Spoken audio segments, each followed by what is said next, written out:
Boa noite, meus amigos. Hoje é dia 7 de setembro de 2021, terça-feira, o dia da pátria brasileira. Que satisfação enorme estarmos aqui com o programa Espiritismo para Todos, nesse espaço da TVM de Matão. Uma alegria levar o conhecimento espírita ao grande público, abordando as questões com a lucidez que a doutrina espírita apresenta.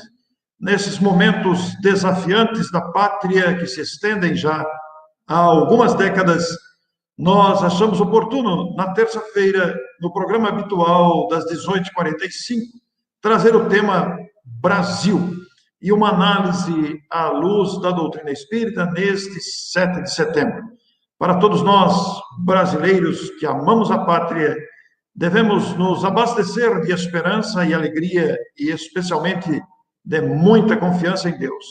E para esta oportunidade, trazemos um convidado muito especial, que foi aquele amigo que estreou o programa aqui na TVM, Espiritismo para Todos, o nosso querido Otacílio Rangel do Nascimento, da cidade de São Carlos, um amigo de todos nós, professor, está aposentado atualmente, mas muito querido em toda a sua área acadêmica e também em nossas lives, nossas labutas espíritas. Então, é com muita satisfação que trazemos aqui o amigo Otacílio Rangel, de São Carlos. Boa noite, Otacílio. Muito obrigado pela sua presença, pela disposição neste feriado de 7 de setembro.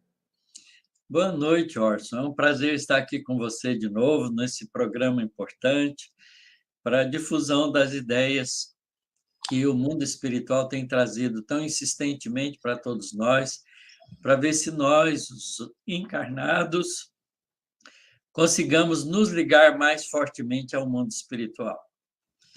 Muito bem, Otacílio. Você já começa com uma dica importante para que todos nós, os encarnados, possamos nos ligar mais ao plano espiritual. Otacílio, independente de nacionalidade, nós, os encarnados, estamos um pouco distraídos com a realidade que nos caracteriza como seres imortais. Será que é isso que está acontecendo com o planeta, Otacílio? Olha, Orson, com certeza, porque nós sabemos que quando o ser humano não tem uma perspectiva futura para a vida, não é? Quando a expectativa da morte parece ser o fim de tudo, as pessoas se agarram ao momento.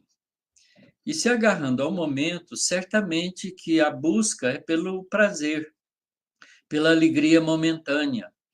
E ao fazer isso, a pessoa se distrai com as coisas transitórias e não constrói o verdadeiro edifício, que é a construção do ser humano melhor.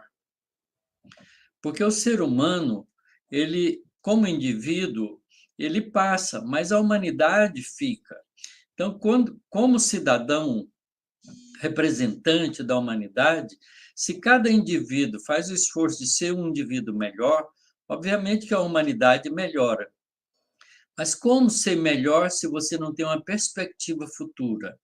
Se você vai fazer e não vai acompanhar, porque você vai morrer e vai ficar para os outros. E a gente ainda não tem esse altruísmo de fazer para os outros. Então, a gente faz para a gente.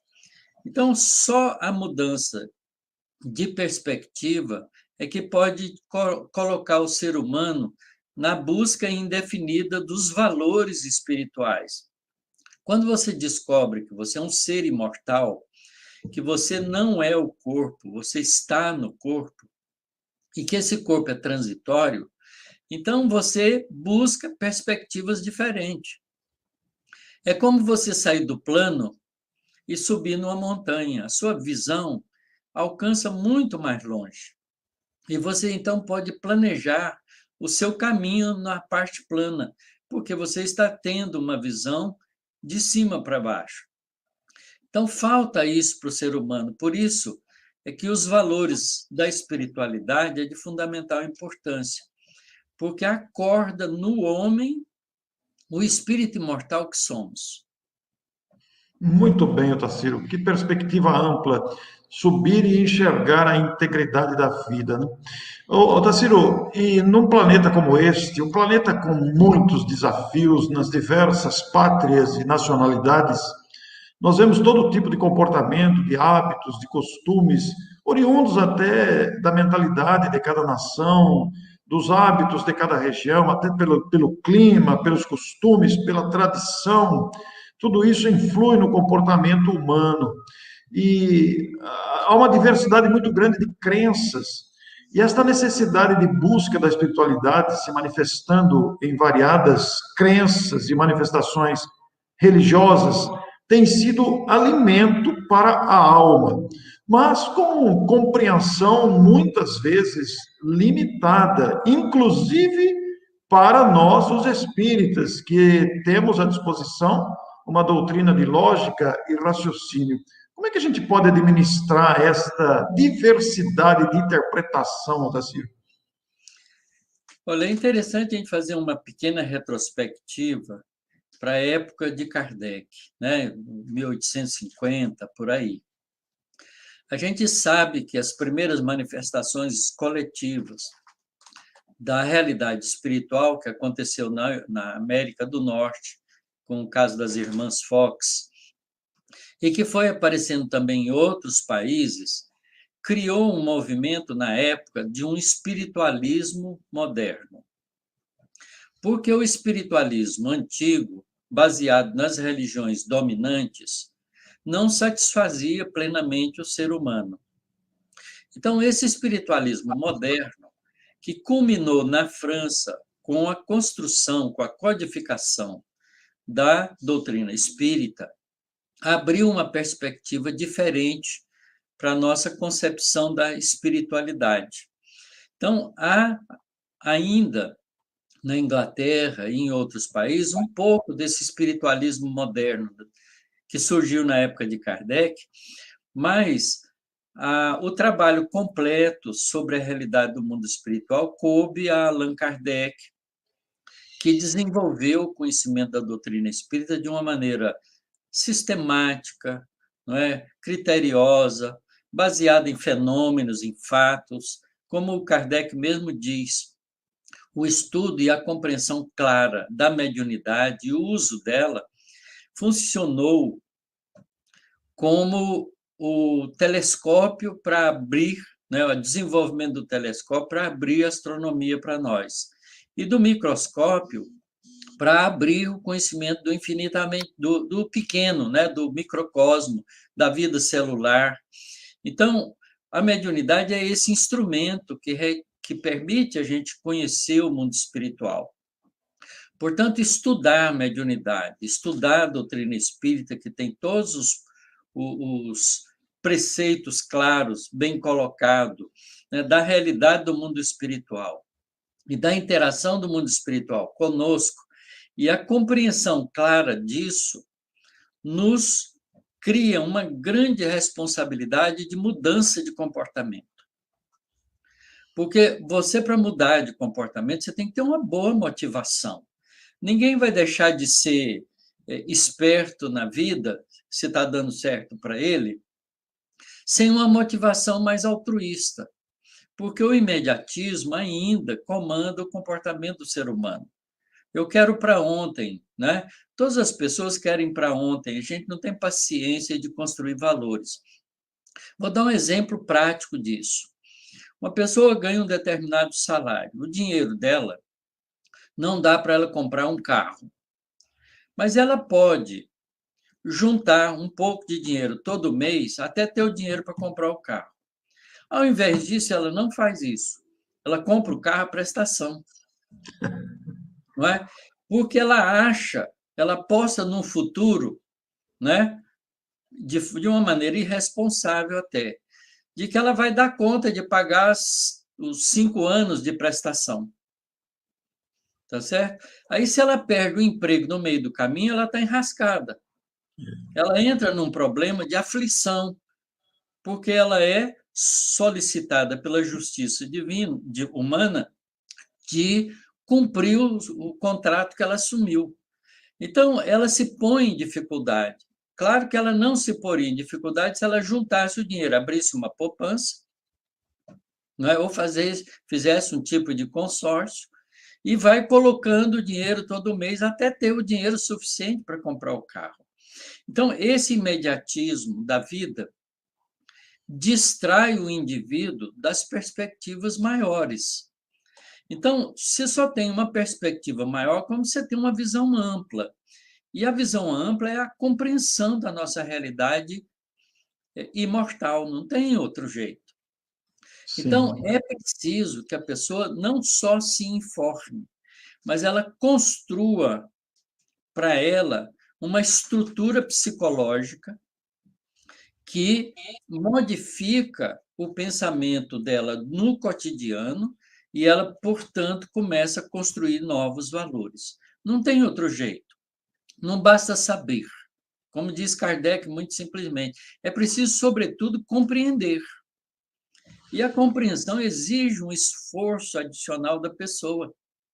Todo mundo gosta hoje dessa mídia rápida, das comunicações rápidas, porque você se informa, mas não sabe nada. Você só tem informação, mas não tem conteúdo, porque não deu tempo da pessoa pensar naquilo, meditar e construir uma estrutura lógica na sua cabeça com relação àquele assunto que ele ouviu uma notícia, não é? Então você vê, é muito fácil as pessoas acreditar em extraterrestre, acreditar em mágicas de mitologia, porque as pessoas não param para raciocinar com clareza, não é? sim. Então Otacílio, falta isso. Eu acho que falta esse amadurecimento e essa coragem do ser humano de adentrar as coisas com compreensão mais profunda.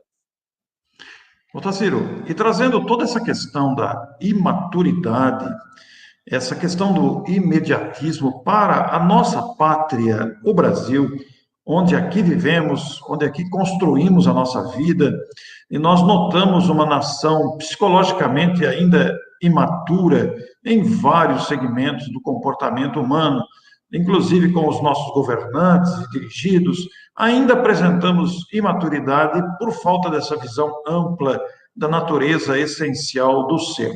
E o Brasil, Otacílio, recebeu, você citou há pouco aí, a questão da mediunidade, que precisa ser devidamente ainda compreendida em sua exatidão, e o Brasil concentrou um grande número de médiums que aqui labutaram e labutam ainda na construção, na transmissão dessas informações que precisam ser, primeiramente, compreendidas, não apenas receber a informação. E o Brasil, Otacílio, atravessa esse grande desafio coletivo, oriundo naturalmente, por ser uma pátria nova em relação a outras pátrias do planeta. Como é que nós vemos o Brasil hoje, Otacílio, com todo esse potencial e principalmente com o número de médiuns que concentrou ao longo do tempo? Olha, veja como a compreensão espiritual nos facilita fazer uma análise mais cuidadosa disso. Se você olhar na história da humanidade, dos povos, você vai ver que em cada época algum país teve um destaque. Isso. E aquele destaque daquele país foi importante para a cultura geral, para o desenvolvimento da humanidade, não é? Então, a gente vê que parece que do mundo espiritual descem projetos investido em um determinado povo para o desenvolvimento da humanidade. Porque todas as coisas facilitam para aquele povo, para que ele possa ter a influência necessária. Mas se ele não é fiel àquele cumprimento daquela tarefa, ele faz um pouco, distrai dessa tarefa e passa. Aí é preciso que surja outro povo, com outro propósito, para poder pegar o bastão da evolução humanitária e caminhar mais um pouco. Então, do ponto de vista espiritual, cada país, em sua época, recebe uma ajuda espiritual mais intensa de acordo com os recursos da maioria daqueles espíritos que vivem ali naquele povo, para poder assumir uma missão de desenvolvimento humanitário.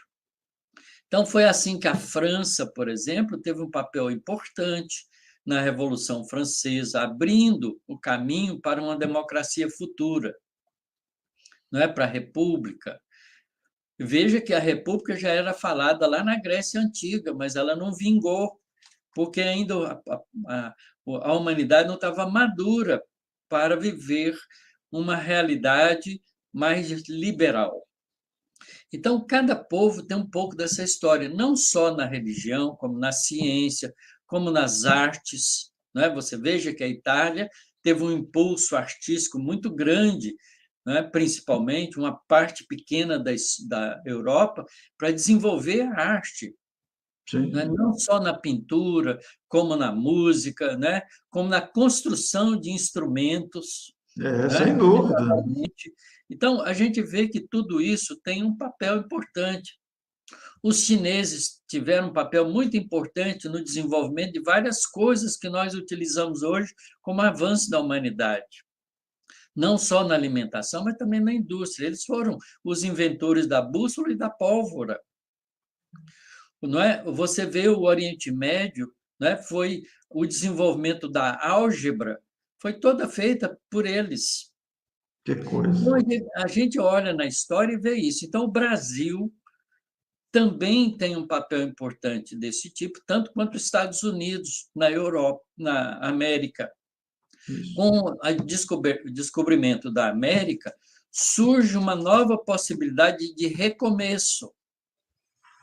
Não é? Então, a assistência espiritual bondosa, que ajuda o desenvolvimento do nosso planeta, sob a égide e o controle de Jesus, que é o governador espiritual do nosso planeta, investe nesses povos, na própria formação deles, selecionando os espíritos que vão reencarnar nesses países, que vão migrar para esses países novos, para reconstruir uma civilização com perspectivas futuras melhores.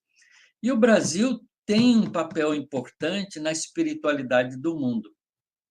Como diz um espírito bondoso, né, que através da mediunidade de Chico Xavier, Humberto de Campos, ele diz que o Jesus transpõe, não é, a cruz do Evangelho, a árvore do Evangelho da Palestina para o Brasil, para ter um recomeço novo nos valores da espiritualidade. Então, o Brasil tem um papel a desenvolver nesse trabalho de difusão dos valores da espiritualidade. É por isso que, no Brasil, a doutrina espírita cresceu tanto. Ela não cresceu como deveria crescer na França, onde nasceu, não é? E veio crescer no Brasil, porque os espíritos foram sendo migrados para nascer no Brasil, reencarnar aqui e pegar esse bastão e caminhar com ele para frente. Então, o Brasil tem um papel desse tipo. Então, para que o Brasil cumprisse essa tarefa, ele precisava, não é, de uma preparação prévia para isso. E isso se deu na formação étnica do povo brasileiro. Nós somos uma mistura completamente diferente de outros países que foram colonizados. A gente tem uma mistura muito interessante de etnias no Brasil, né? Do povo europeu, que veio colonizar, mas da mistura com todos os indígenas que a gente tinha aqui e com a escravidão africana que foi trazida para cá. O Brasil foi o país que mais recebeu escravos da África, muito mais que nos Estados Unidos. Enquanto acho que os Estados Unidos recebeu 1 milhão de escravos, nós recebemos 4 milhões de escravos aqui. Então, essa população nossa é muito curiosa. Tem um cientista de Belo Horizonte que trabalha com a genética, um médico. Ele é muito bom e ele mostrou, não é, que a genética brasileira tem 60 e poucos % de europeu e o restante é mistura indígena e africana. Você pega, por exemplo, ele fez um trabalho de análise genética do neguinho da beija-flor. O neguinho da beija-flor é preto, tá certo? Ele tem 67% de gene europeu. Olha só. Então, ele fala isso com clareza. Debaixo da pele, da cor da pele de cada brasileiro, tem uma mistura muito importante de formação étnica completamente diferente de outros lugares. Então, a gente aprendeu a ser um pouco irmão uns dos outros. Que bonito isso. Facilita um pouco, né, a difusão dos recursos espirituais do amor ao próximo. É claro que isso está em construção. O Brasil não é o melhor país, né, do ponto de vista da fraternidade ainda, mas ele é o mais propenso a isso. Todo estrangeiro que vem para o Brasil adora ficar no Brasil porque ele é acolhido fraternalmente, de um modo geral. Então, isso é uma característica especial do nosso povo, que facilita o crescimento dos valores espirituais ensinados por Jesus no seu Evangelho. É bonito isso, né, Otacílio, porque trazendo essa diversidade cultural embutida na cultura brasileira, oriunda de outras pátrias, nós formamos aqui uma nação diferenciada, uma nação, como você destacou, fraterna, amorosa, otimista, alegre, apesar de todas as dificuldades que o país enfrenta, um país continental, né, enorme em extensão, com desafios medonhos diariamente, mas, ao mesmo tempo, uma pátria concentrada em objetivos. E você fez uma observação muito importante para o nosso público: ainda é um país em construção. Isso é muito interessante. Não, e é verdade. Você vê, por exemplo, às vezes eu brinco assim quando eu estou numa roda de conversa com as pessoas e falo assim, olha, se a gente puder caracterizar qualquer povo com 3 predicados, não é? A gente pode fazer assim, é uma simplificação óbvia, claro, é só divertido, mas, de certa maneira, retrata um pouco a qualidade e os predicados de um povo. Então, como é que seria o Brasil? O Brasil é assim, o povo é muito alegre, Sim. mas é indisciplinado e desonesto, porque gosta de levar vantagem em tudo. São 3 coisas curiosas do povo brasileiro. Você vê, o brasileiro não respeita a regra, né? Em geral, não respeita a regra. Se ele precisar de parar, estacionar o carro dele na porta de uma garagem, um minutinho, por uns 5 minutinhos só, porque ele vai fazer ali uma coisa rápida e fica 1 hora, ele faz. Ele não respeita, não pensa. Mas eu estou parando na porta da garagem, se a pessoa precisar de sair, eu estou atrapalhando a vida dele. Não pensa isso, só pensa no imediatismo rápido. Mas ele é alegre, não é? Faz piada de tudo e é solidário. Quando você pede ajuda, a ajuda aparece. Então, isso é muita característica do nosso povo. Tem outros povos que não têm essa característica. Você vê, por exemplo, nos Estados Unidos, como as regras de cobrança são muito rígidas, as pessoas não desrespeitam leis. Não é? O respeito à lei, não é, aos costumes, é muito maior do que no Brasil. Se você, por exemplo, estiver na rua, pegar um pedaço de um papel qualquer, julgar na rua, você é multado. Quando eu morei nos Estados Unidos, julgar qualquer coisa pela janela do carro, sujando a rua, tinha uma multa de $500. Nossa. Aqui o brasileiro faz a janela do carro dele de lixeira. Sim. Não é? Então, a gente não tem esses hábitos de cidadania, a gente não gosta de cumprir regras. Então, falta ao Brasil muita disciplina e muito critério de honestidade, de respeito ao direito do semelhante. Porque a outra parte da fraternidade, do convívio, da alegria, a gente já tem. Então, não falta muito, é uma questão de disciplinar, de educar o povo nessa direção. Quando a gente conseguir um pouco dessas coisas, quando os governantes nossos investirem de fato na formação de caráter nas escolas, não é? Porque as nossas escolas são só de instrução, elas não são ajudantes na formação de caráter. E o chamamento de responsabilidade aos pais de família, a pais e mães, para a preocupação primeira com a educação das crianças, e não com o trabalho e com conquistar os valores materiais, porque a gente põe isso na frente, a gente então vai construir um país mais rapidamente e melhor, porque a gente tem todas as características para isso. Então, é um país em construção mesmo. A gente precisa de muitas coisas, e é preciso de muita seriedade nos administradores brasileiros, né, em todos os níveis, desde o presidente da República até os prefeitos das cidades mais pequenininhas, né, dos professores, dos funcionários públicos, né, e dos profissionais liberais, de investir na qualidade moral de vida do povo brasileiro. E aí, então, a gente vai ser uma nação imbatível. Que bonito ouvir uma visão tão clara assim, Otacílio. Otacílio, muita gente se aturde, muita gente se perturba com o andamento administrativo do país, deteriorado, negligenciado. Como é que nós podemos ver essa atuação política que se arrasta há décadas à luz da doutrina espírita, considerando os nossos dirigentes, os nossos governantes, os eleitos e também os eleitores? Como é que nós podemos ver essa questão à luz espiritual? Olha, quando Dom João VI saiu de Portugal, fugido, veio para o Brasil, ele trouxe uma comitiva dele e instalou no Brasil um, um governo de liberalidade. Dom João VI era muito liberal. Então, ele facilitou muito a vinda de muitas pessoas, ele abriu os portos do Brasil para o trabalho, para comércio universal, né?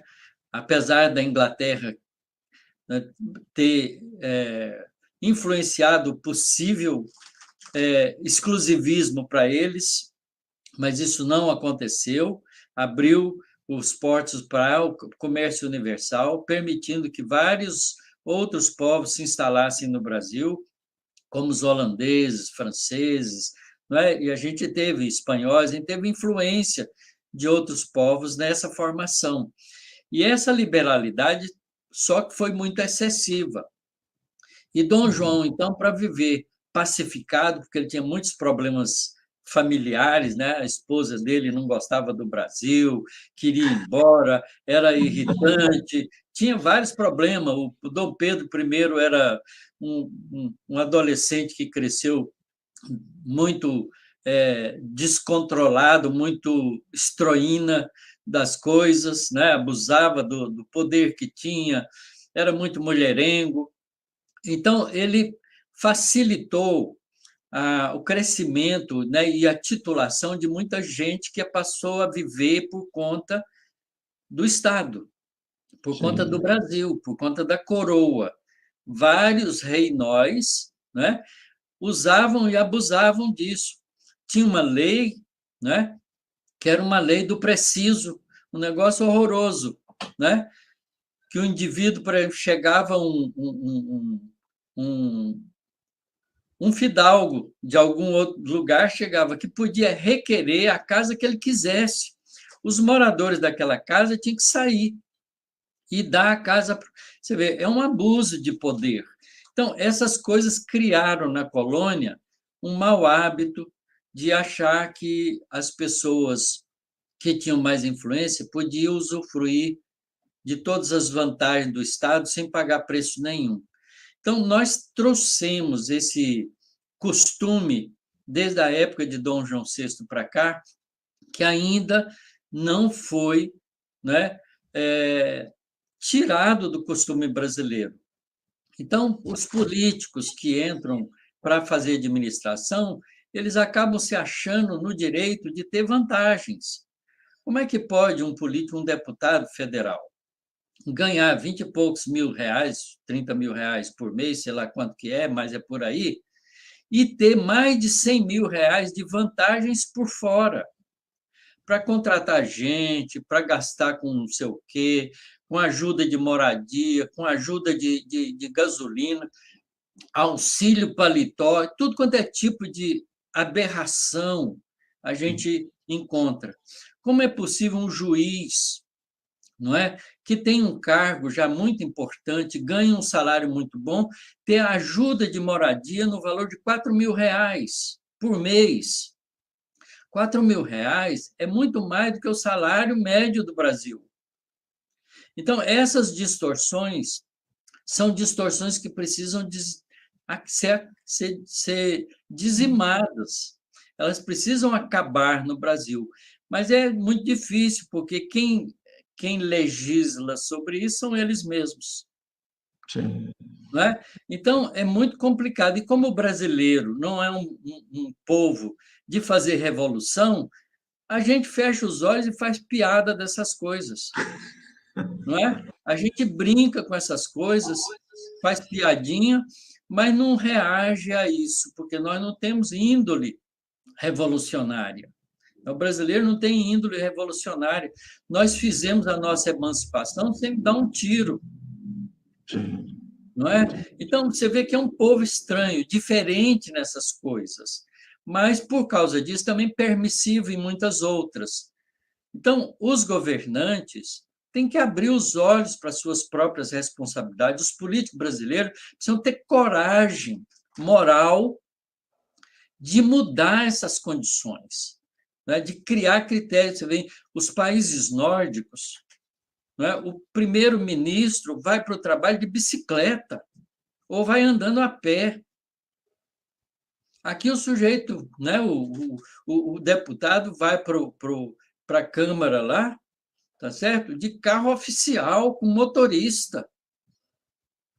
E a gente tem muito mais dificuldade, né, de pobreza do que os países nórdicos. Então, isso não Sim. faz sentido. De alguma coisa está ainda errada e enraizada no costume da administração brasileira que precisa ser corrigida. E você veja, nós já tivemos até ministério da desburocratização e não conseguiu fazer absolutamente nada. Você, por exemplo, para poder fazer qualquer papel, você tem que assinar um papel, você tem que reconhecer firma. Ora, você é tomado a priori como desonesto. Você tem que provar que você é honesto confiando num cartório que te cobra a honestidade. Você vai lá para ele poder confirmar a sua assinatura, você tem que pagar. Então, você mantém uma situação esdrúxula de comportamento nas mínimas coisas. Então, há muita coisa para mudar no Brasil. Com certeza, há muita coisa para que o nosso país seja realmente um país exemplar. A gente tem várias características muito boas, mas é preciso que os nossos políticos, os nossos administradores e o próprio povo abram os olhos para a responsabilidade pessoal de cada um com a coletividade. Falta isso. Taciro, você citou aí há pouco o espírito Humberto de Campos, que através da psicografia de Chico Xavier fez uma proposta através de um livro, Brasil, Coração do Mundo, Pátria do Evangelho, que nós sabemos ser ainda uma construção. E muitos espíritas, às vezes, se questionam sobre essa afirmação. Como assim?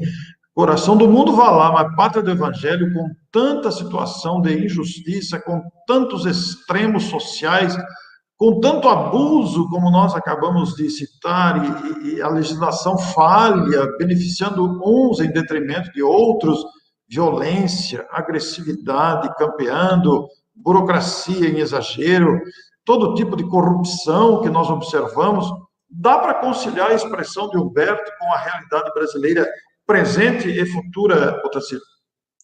Olha, se a gente lê essa obra com atenção, a gente vê que isso é um projeto, né? É um projeto de pátria do Evangelho.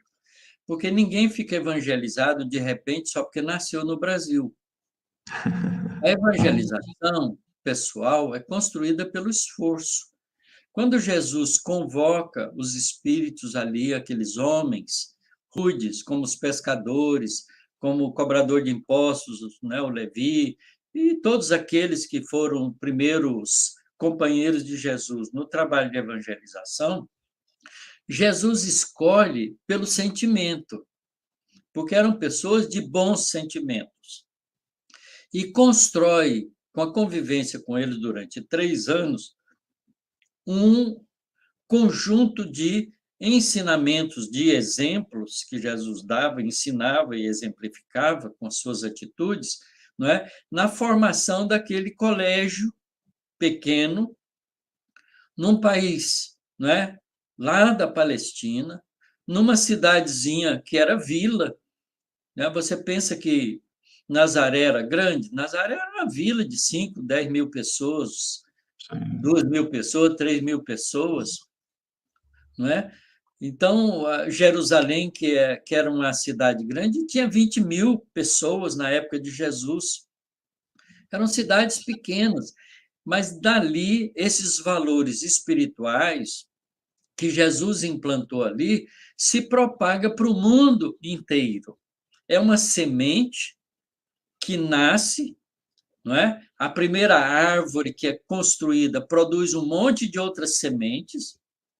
Essas sementes são difundidas e cada árvore dessa vai produzindo mais sementes e nós acabamos tendo como resultado o cristianismo como uma dos ensinamentos mais difundidos no Brasil, no mundo, não é?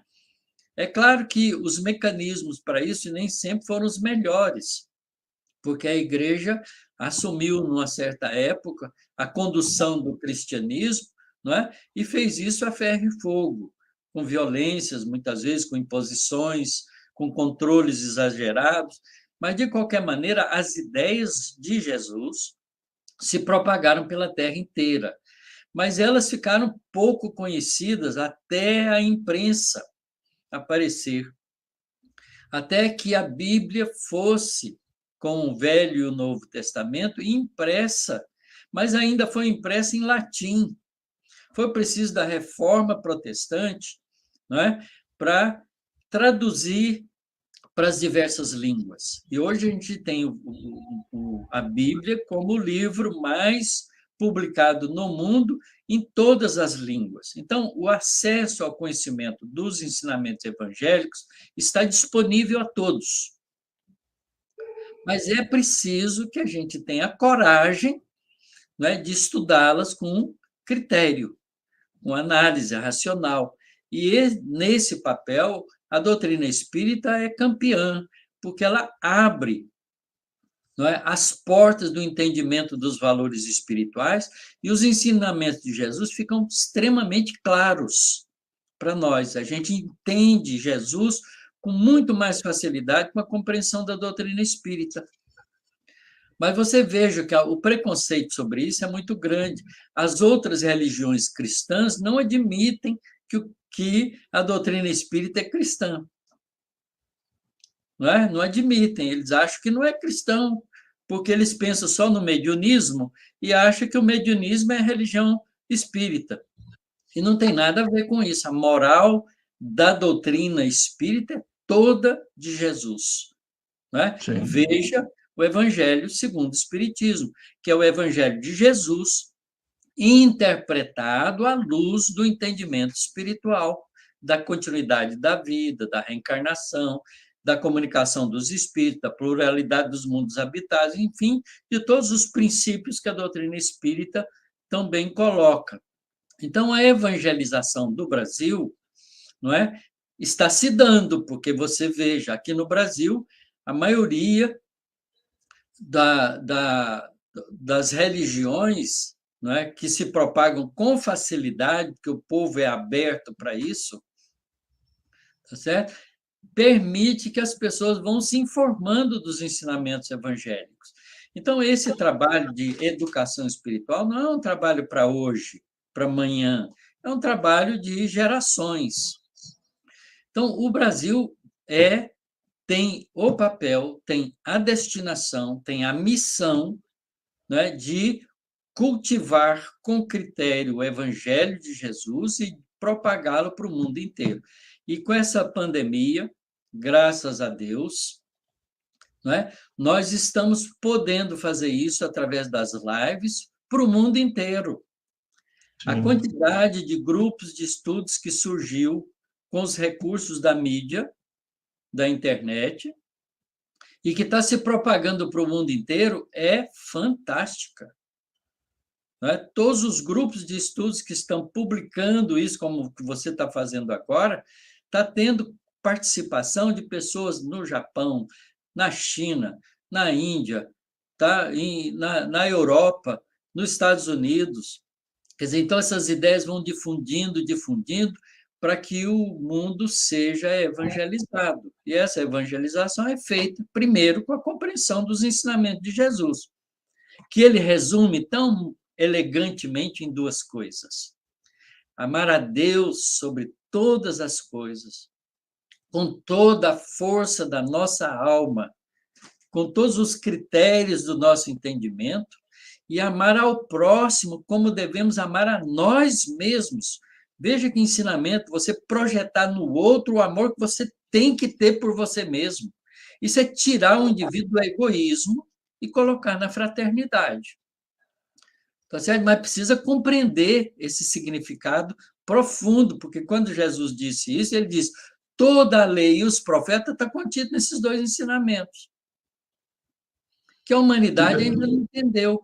Quer dizer, o político, quando chega lá, ele ama a si próprio egoisticamente, em detrimento do outro. Ainda não, ele não é, pode bater no peito e dizer que é cristão, mas ele não é cristão de fato, ele é só cristão de título. Porque Sim. cristão, de fato, é agir como verdadeiro cristão, é agir como Jesus exemplificou para que nós agíssemos. Jesus é nosso guia, mas é também o nosso modelo. Nós temos que imitá-lo, fazer como ele fez, tá certo? E ele pôs isso como uma condição para ser amigo dele. Aqueles que são meus amigos, faz aquilo que eu tenho ensinado. Que bonito, Otacílio. Que apreciação linda que você faz aí, considerando o papel do Evangelho no planeta e especificamente no Brasil, onde tivemos vultos tão importantes na história do cristianismo, na história do Evangelho, de várias denominações religiosas, né? Agora, Otacílio, um programa Espiritismo para Todos, para levar o Espiritismo para o grande público. Qual a influência de Chico Xavier no Espiritismo do Brasil? E qual a influência do Espiritismo no Brasil? Eu diria, primeiro, que a influência do Chico Xavier, né, foi fundamental no Brasil, não só no Espiritismo. E ele Sim. levou com o exemplo e a conduta dele e o desprendimento dele a ideia do Espiritismo a todas as pessoas. O Espiritismo ficou associado ao comportamento, não é? Ao exemplo, à dignidade desses homens simples que nasceu numa cidadezinha lá do interior de Minas Gerais, Pedro Leopoldo, e que começa com 17 anos a escrever, né, sobre o mundo espiritual através dos recursos da mediunidade. Porque o primeiro livro que ele publica é um livro desafiante, não é? Porque é um livro de poesias representando poetas do mundo espiritual, quer dizer, os poetas da terra que desencarnaram, principalmente do Brasil e de Portugal, com a autenticidade daqueles escritores. Quer dizer, botando o primeiro impacto da realidade do mundo espiritual de uma forma chocante, desafiante, a ponto, né, da própria Academia Brasileira de Letras ter a responsabilidade de fazer a análise do conteúdo desse livro e admitir que, das duas, uma, ou Chico Xavier era um gênio, ou os espíritos escreviam através dele. Tá certo? Então, isso é de fundamental importância, isso muda a concepção das pessoas. Isso vence a incredulidade das pessoas. Desafia, não é? A todas as pessoas. Há um fato curioso, né, com o Chico Xavier que deixa isso muito claro. Ele foi visitado por dois repórteres da época, muito importante, Davi Nasser e um outro, eu não me lembro o nome do outro, não é? E foram lá com nomes falsos, escondidos. E o Chico os recebeu com muita atenção, muito carinho, e não fez nada, mas dedicou a cada um deles um livro e escreveu, né, uma dedicatória nomeando-os pelo nome correto deles. Ao Davi Nasser, tá certo? Uma oferta, Chico Xavier. Que eles só foram abrir e ver, porque eles receberam o livro e não abriram para ler a dedicatória. Foram fazer isso depois de ter publicado uma mensagem, uma falsidade na revista, se não me engano, era a revista O Cruzeiro, na época. Isso mesmo. Não é? E aí, quando ele, parece que 5 ou 10 anos depois que pegou o livro e abriu e viu a dedicatória com o nome dele, ficou envergonhado, porque ele sabia que o Chico sabia quem ele era. E o Chico não humilhou, né? Humildemente não o humilhou publicamente, porque podia ter feito isso, né? Um outro médium mais afoito teria feito isso. E ele, então, vem a público e retrata o erro que ele cometeu. Tá certo? Então, essas demonstrações da realidade espiritual é chocante através do Chico Xavier. Quando ele é questionado lá no Pinga Fogo, né, na TV Tupi, e que ele mostra a sua humildade, o seu respeito às opiniões dos outros, respondendo com clareza, com todo respeito, todas as perguntas que foram feitas, ele ganha o público brasileiro inteiro e difunde com seu exemplo, não é, o trabalho da doutrina espírita. Então, tanto o espiritismo ganhou com isso, como o próprio povo brasileiro, vendo que os ensinamentos de Jesus, interpretados à luz da doutrina espírita, é a porta para modificar as pessoas para melhor. Então, isso fica muito claro com o trabalho que ele fez. Obviamente que a gente tem outros médiuns, né, que têm aportado ao Brasil, vindo missionários, para ir reforçando esse trabalho, porque é missão do Brasil difundir o Evangelho de Jesus, bem compreendido, à luz do entendimento espiritual, para o mundo inteiro. Sem uma estrutura, né, institucional, como foi a Igreja Católica, que deveria ter feito isso e corrompe os ensinamentos de Jesus.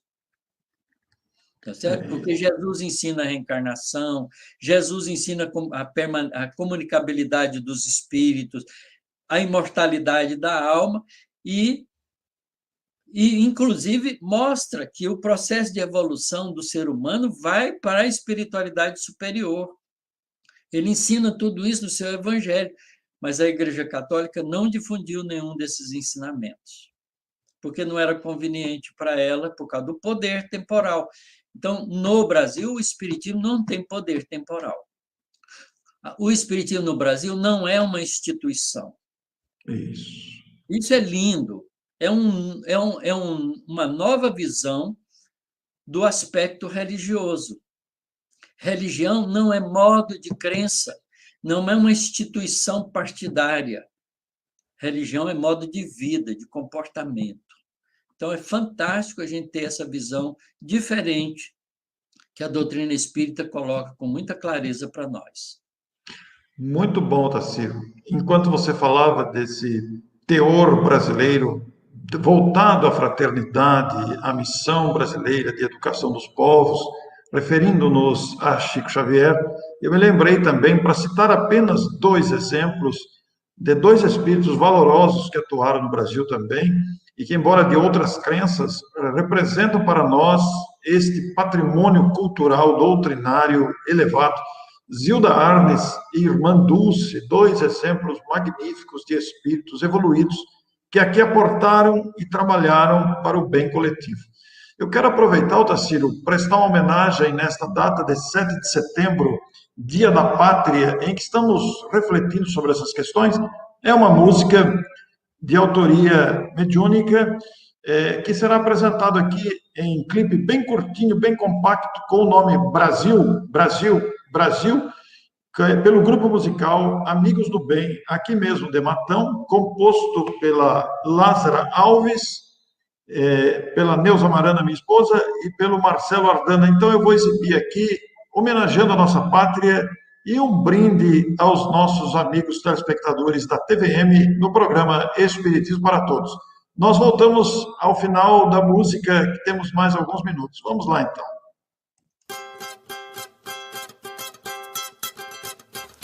Brasil, Brasil, Brasil, meu céu, meu mar, meu chão, berço de tantas raças, onde a miscigenação faz as almas de tantos povos pulsarem no mesmo diapasão.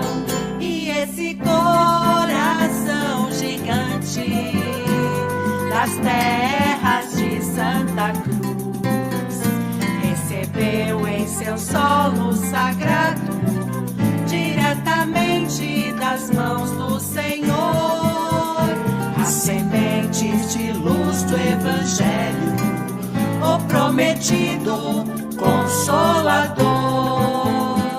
Brasil, Brasil, Brasil, terra de paz, terra de amor, onde as sementes germinam em abundância, aos cuidados do meigo pastor. Hoje a árvore bela e frondosa refloresce, trazendo esperança, anunciando que após a tempestade sempre sopram os ventos da bonança. Outrora as pequenas caravelas e os grandes mares a navegar. Hoje as noites de tempestades são as dores que temos que passar. Não temamos, sejamos corajosos, defendendo a nossa bandeira. Com trabalho, fé e caridade, levaremos a nação brasileira a ser a pátria do Evangelho, envolvendo em amor a terra inteira.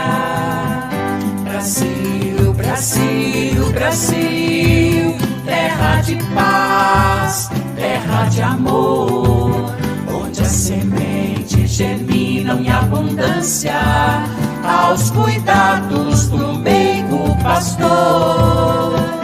Brasil, Brasil, Brasil, terra de paz, terra de amor, onde as sementes germinam em abundância, aos cuidados do meigo pastor.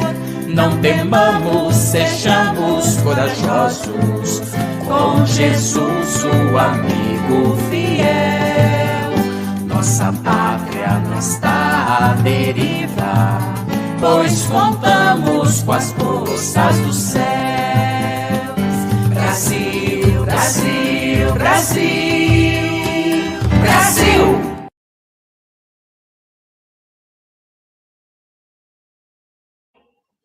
Muito bom, Otacílio. Bonito, muito né? Bonito, gostei muito. Essa música, ela veio por inspiração mediúnica pela médium musical Lázara Alves e foi traduzida, apresentada inclusive no nosso encontro Caibar Schutel aqui de Matão em 2019, uma homenagem neste Dia da Pátria. Ela foi apresentada pelo grupo musical Amigos do Bem, que você pode curtir pelo Facebook e pelo canal de YouTube, Grupo Musical Amigos do Bem. Otacílio, nós temos 3 minutos. Eu gostaria de deixar as considerações finais ao seu coração e o que você, como professor, que atuou na área da educação, bastante vinculado ao movimento espírita, com grande experiência e bagagem. Eu gostaria que o seu coração externasse aos brasileiros de Matão e aos demais que verão depois pelo YouTube, esparramando-se pelo Brasil afora, aquilo que você gostaria de dizer ao Brasil. 3 minutos, Otacílio, fique à vontade. Olha, Orson, eu gostaria muito de agradecer essa oportunidade da gente poder conversar um pouco sobre o nosso país. O Brasil é um país quente, ensolarado, agradável, não é? O povo brasileiro é um povo alegre, feliz, apesar das dificuldades, é muito fraterno, procura ajudar muito. A gente está vendo nessa pandemia como os brasileiros se somam para ajudar uns aos outros. Com esse frio que chegou, quantas pessoas foram agasalhadas, apesar de viverem na rua, foram agasalhadas pelo calor humano, através de cobertores, de alimento, para superar esses momentos tão difíceis de frio. Mas eu gostaria, mais do que isso, de recomendar a todas as pessoas, especialmente aos políticos do Brasil, que comprem esse livro, Brasil, Coração do Mundo, Pátria do Evangelho,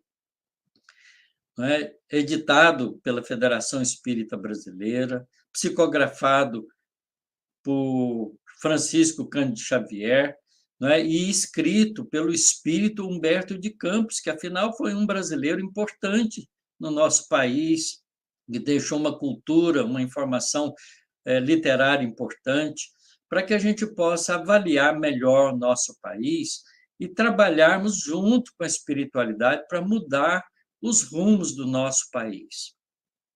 Mas mudar o rumo do nosso país sem egoísmo, sem inimizades. A gente tem que aprender a deixar as ideologias para lá e trabalharmos pela fraternidade, pela educação, pelos valores morais, que são os valores que permanecem. Porque, olha, a história coloca todos aqueles que não foram construtivos, de lado.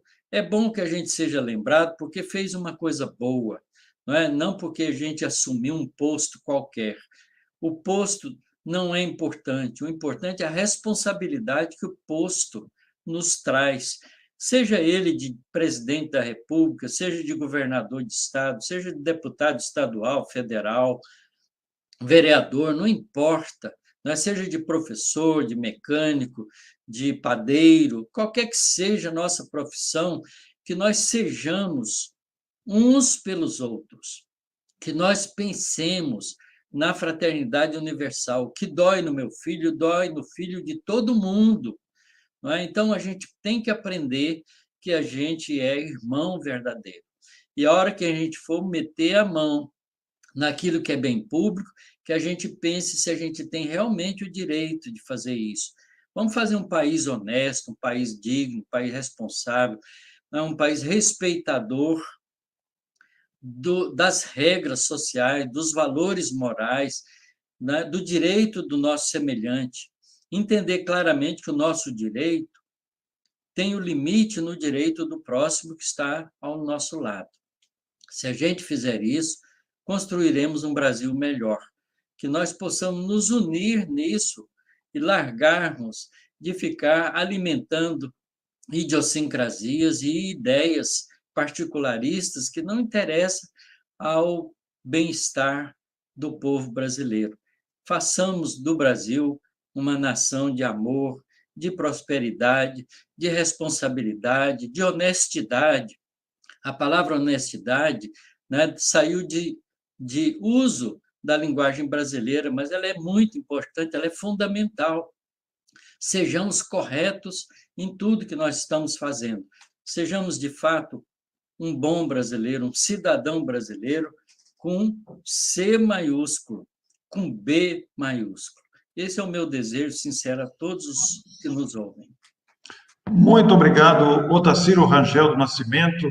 Muito obrigado a você que está acompanhando a TVM, a você que está vendo no YouTube. Multiplique essa live para que outros companheiros, outras pessoas tenham acesso a esse importante conteúdo. Minha gratidão. Hoje é dia 7 de setembro, Setembro é o mês de comemoração de Caio Barchuto. Nos próximos programas também falaremos sobre o nosso notável benfeitor que habitou em Matão e teve a coragem de trabalhar pelo bem coletivo. Um grande abraço a todos, minha gratidão e até a próxima semana. Boa noite.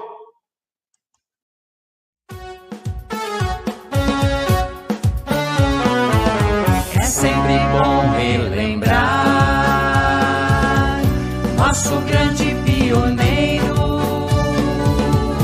esse nosso herói gigante, rasgou o solo primeiro, com fibra de bandeirante, abriu na mata clareira, plantando a luz da verdade, esta terra hospitaleira. Matão, cidade esperança, estrela d'alva brilhar, pra sempre a nossa lembrança.